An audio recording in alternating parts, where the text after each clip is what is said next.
Hello बच्चों, आइए प्रश्न समझते हैं। हमारा प्रश्न है, निम्न में से कौन सा भक्ष्य परभक्षी संबंध का उदाहरण नहीं है। हमारा पहला विकल्प है हिरण को खाता हुआ टाइगर, दूसरा कीट को पकड़ता हुआ नेपेंथिस पौधा, तीसरा कार्बनिक पदार्थों को अपघटित करता हुआ जीवाणु तथा चौथा विकल्प है किसी व्यक्ति को मारता हुआ मगरमच्छ। आइए समझते हैं बच्चों। सबसे पहले हम अपने प्रश्न की मुख्य अवधारणा को समझेंगे। मुख्य अवधारणा, हमारे प्रश्न में पूछा गया है कि दिए गए विकल्पों में से कौन सा भक्ष्य परभक्षी संबंध का उदाहरण नहीं है। आइए लिखें, भक्ष्य परभक्षी संबंध। आइए समझते हैं बच्चों। सबसे पहले जानेंगे कि भक्ष्य परभक्षी संबंध किसे कहते हैं। भक्ष्य परभक्षी संबंध, इस अंतर क्रिया में जो भक्ष्य होता है बच्चों, भक्ष्य वह शिकार होता है, भक्ष्य को हम शिकार भी कहते हैं, तथा जो परभक्षी होता है वह शिकारी होता है। और इस अंतर क्रिया को हम परभक्षिता भी कहते हैं। इस अंतर क्रिया को परभक्षिता कहते हैं।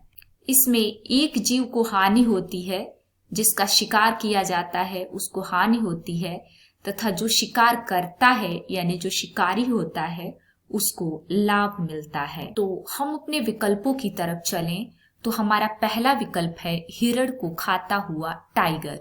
इसमें हिरण भक्ष्य है तथा टाइगर परभक्षी है, इसलिए यह एक भक्ष्य परभक्षी संबंध का उदाहरण है।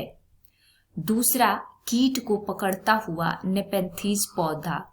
इसमें जो कीट है वह शिकार है यानी भक्ष्य है, तथा जो नेपेंथिस पौधा है वह परभक्षी यानी कि शिकारी है, इसलिए यह भी भक्ष्य परभक्षी संबंध का उदाहरण है। तीसरा है कार्बनिक पदार्थ को अपघटित करता हुआ जीवाणु। बच्चों, कार्बनिक पदार्थ जो होते हैं वो मृतोपजीवी होते हैं और यह एक अपघटन का उदाहरण है, इसलिए यह भक्ष्य परभक्षी संबंध का उदाहरण नहीं है, इसलिए हमारा सी विकल्प सही हो जाएगा। और डी है किसी व्यक्ति को मारता हुआ मगरमच्छ, यह भी भक्ष्य परभक्षी संबंध का उदाहरण होगा। इसमें व्यक्ति भक्ष्य हो जाएगा और जो शिकारी है या परभक्षी है वह मगरमच्छ हो जाएगा। चूंकि हमारे प्रश्न में ऐसा उदाहरण पूछा गया था जो भक्ष्य परभक्षी संबंध को न दर्शाता हो, इसलिए हमारा सी विकल्प सही हो जाएगा। उम्मीद है आपको प्रश्न समझ में आया होगा। धन्यवाद।